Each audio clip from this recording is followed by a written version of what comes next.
দেখেন ভাই, মাত্র 8,000 টাকার এই ফোনটাতে 50 মেগাপিক্সেলের ক্যামেরা তো আছে, আবার এদিকে 90 হার্জ একটা পাঁচল কাট আউট ডিসপ্লে দিছে। আবার এই ফোনটার battery 5200 MH.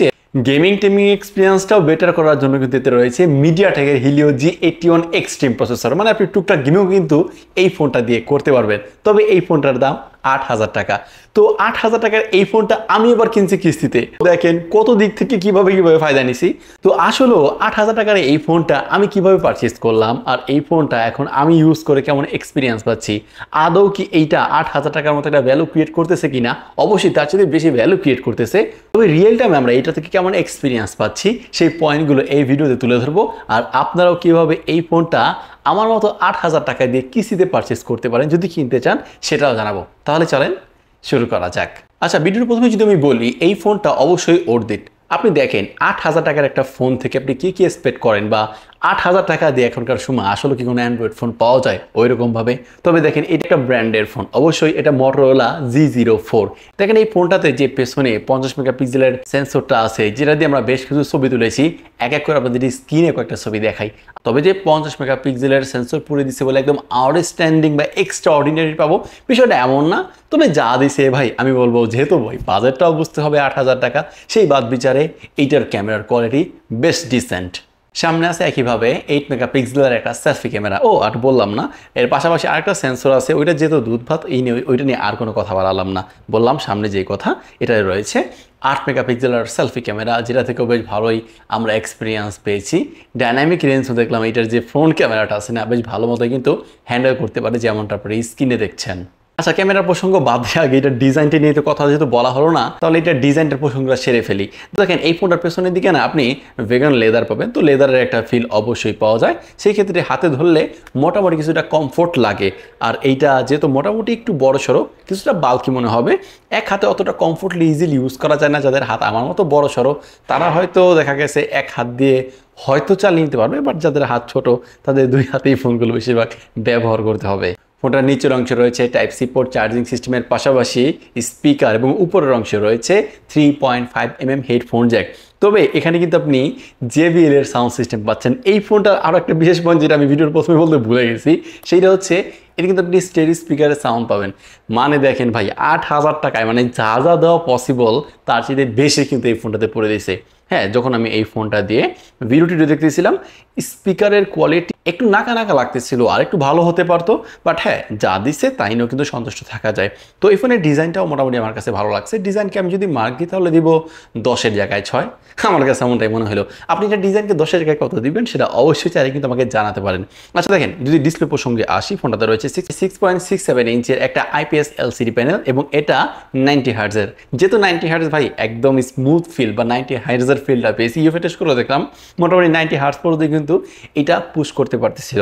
App open time যখন আমরা করছিলাম বা স্ক্রলিং যখন করতেছিলাম, 90 হার্টজের ফিলটা পুরোপুরিভাবে পাওয়া যায়। আর এটাতে বললাম যেহেতু পাঁচল কাট আউট ডিসপ্লে প্রোভাইড করছে, তার ফলে হয় কি, আপনি যখন এটা দিয়ে কোনো ভিডিও দেখবেন বেশ ভালোই একটা এক্সপিরিয়েন্স পাবেন। তো কন্টেন্ট ওয়াচিং এক্সপিরিয়েন্সটা আইপিএস ডিসপ্লে অনুযায়ী যতটুকু সাপোর্ট দেওয়ার কথা ও ঠিক অতটুকুই সাপোর্ট দিতে পারতেছে।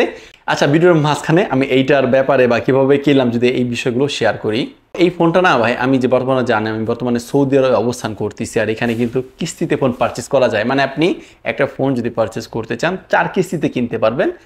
মানে ফোনের যা প্রাইস তার 4 ভাগের 1 ভাগ টাকা যদি আপনি দিতে পারেন, তাহলে ইনস্ট্যান্ট ওই ফোনটা সেই শপ থেকে বা অনলাইন থেকে কিন্তু নিতে পারবে। তো সেই একই উপায় অবলম্বনে আমিও অ্যাপ্লাই করেছি। এইটার দাম সৌদি আরব রিয়াল অনুযায়ী যদি আমি বলি, যে আমি বর্তমানে সৌদি আরবে আছি, এটা আমার কাছে নিয়েছে 255 রিয়াল। তো 255কে যদি আমি 32 দিয়ে গুণ দিই, তাহলে 8,200 বা সামথিং লাইক দ্যাট এরকমই আসতেছে, তাই না? তো সেই বাদ বিচারে বলা যায় হ্যাঁ এটা সেই 8,000 টাকায়। এখন 8,000 টাকা দিয়ে কিন্তু আপনি এই ফোনটা কিনতে পারবেন, তবে বাস সৌদি আরব থেকে, বাংলাদেশে না। বাংলাদেশে দেখলাম এই ফোনটার প্রাইস হচ্ছে 12,000 টাকার আশেপাশে। এবার যদি পারফরমেন্সের কথা বলি, দেখেন এই ফোনটাতে রয়েছে 8GB র্যাম। তবে ভাই একদম 8GB র্যাম না, এটা তো হচ্ছে 4GB মেইন র্যাম আর 4GB হচ্ছে ভার্চুয়াল। এখন ভার্চুয়ালের কথা বলবো, এটা একটা মূলা কথা বা একদম হুদায় একটা বুঝ দিয়ে দিচ্ছে ব্যাপারটা এরকম। তো 4GB র্যাম আছে এইটাতে। তো র্যাম ম্যানেজমেন্টের জায়গায় দেখলাম মোটামুটি ফাস্ট, মোটামুটি অ্যাকুরেট, কিছু কিছু চপি ফিল করছেই দিলেও আছে অবশ্যই আমরা দেখলাম না এই ফোনটার ব্যাকগ্রাউন্ডে যদি বেশ কিছু অ্যাপস রাখি তখন এই ফোনটার অ্যাপ ওপেন টাইম না বেশ ভালো পরিমাণ ডিলে দেখা দেয়। তো এরকম বিষয়বস্তু লক্ষ্য করছি এই ফোনটার থেকে।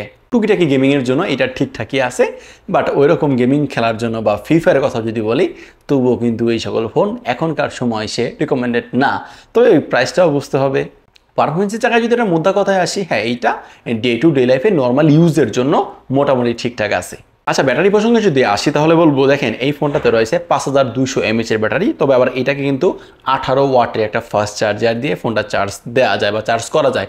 তবে একটা ব্যাপার কি, এই ফোনটা তারা তো ফোনের সাথে একটা চার্জার দিয়েই দেয়, বাট ওই চার্জারটা না 10 ওয়াটের। তবে আপনি 18 ওয়াটের চার্জার দিয়েও কিন্তু এটা চার্জ করতে পারবেন, কারণ এটা 18 ওয়াট সাপোর্টেড। তো সেক্ষেত্রে আমরা দেখেছি কি এই ফোনটা ফুল চার্জ হতে না 1 ঘন্টা 25 মিনিটের মতো সময় লাগে এই ফোনটা ফুল চার্জ হতে। এখনকার সময় এসে একটু বেশি আমি বলবো। তবে এই ফোনটা আপনি ফুল চার্জ যদি একবার করে নেন মোটামুটি 1.5 দিনের মতো ব্যাটারি ব্যাকআপ পেয়ে যাবেন আপনি এই ফোনটা থেকে। আর হ্যাঁ, ফোনটার যদি বিশেষ পয়েন্টে আসি, ফোনটাতে কোনো আইপি রেটিং নাই ভাই, এরকম ফোনে আইপি রেটিং থাকবে না, এটা স্বাভাবিক। তবে ওই ছিটে ফোটা থেকেও মোটামুটি কিন্তু এখনকার যেই ফোনই দেখ না কেন ওগুলো কিন্তু রক্ষা পায়। আবার পাশাপাশি এই ফোনটাতে রয়েছে সাইড মাউন্টেড ফিঙ্গারপ্রিন্ট, যেটা মোটামুটি ফাস্ট, মোটামুটি অ্যাকুরেট ছিল। তো এই হচ্ছে মূলত 8000 টাকার আমার সেই মটোরোলা G0, যেটা আমরা কিসি থেকে কিনছিলাম সৌদি আরব থেকে। এখন এই ফোনটা আমি বলবো আমাদের দিক থেকে অবশ্যই ওর্থ। বাংলাদেশি বাজারে বা বাংলাদেশি মার্কেটে প্রাইস পয়েন্টের দাম দাঁড়ায় হচ্ছে অলমোস্ট 12,000 টাকা। ওই জায়গায়ও আমি বলবো কি কিছুটা ওর্থ, কারণ 12,000 না, আমি দেখলাম 11,500 টাকায় পাওয়া যায়। যদি আপনারা একটু দরদামাদামি করেন হয়তো 11,200-র মধ্যে পেয়ে যাবেন আপনারা এই ফোনটা। তো বলবো 11,200 টাকার কথাও যদি বলি না, তবুও এই ফোনটা এই বাজেটে আমার কাছে ঠিকঠাকই মনে হয়েছে। এই ফোনটা যদি কারা কিনবেন যদি বলি, আমি বলবো যদি আপনি আপনার মা বাবাকে কোনো ফোন কিনে দিতে চান বা যদি আপনার ফ্যামিলিতে সিনিয়র কেউ থাকে, অবশ্যই তো আছে, তাদের জন্য যদি কোনো ফোন পারচেস করতে চান, বাজেটটা যদি 10,000 টাকার আশেপাশে হয়, আমি বলবো you should buy this phone. So এই হচ্ছে মূলত এই ফোনটা নিয়ে আমার মতামত, অভিমত, এক্সপিরিয়েন্স, যেটা আপনাদেরকে জানালাম। আপনাদের কাছে এই ফোনটা কেমন লেগেছে, আর আপনারা আপনাদের ফ্যামিলি মেম্বারের জন্য বা সিনিয়র সিটিজেন যারা আছে তাদের জন্য এই সমস্ত ফোন কিনতে চান কিনা, সেও চলে অবশ্যই কিন্তু কমেন্ট সেকশনে মেক শিওর করতে পারেন।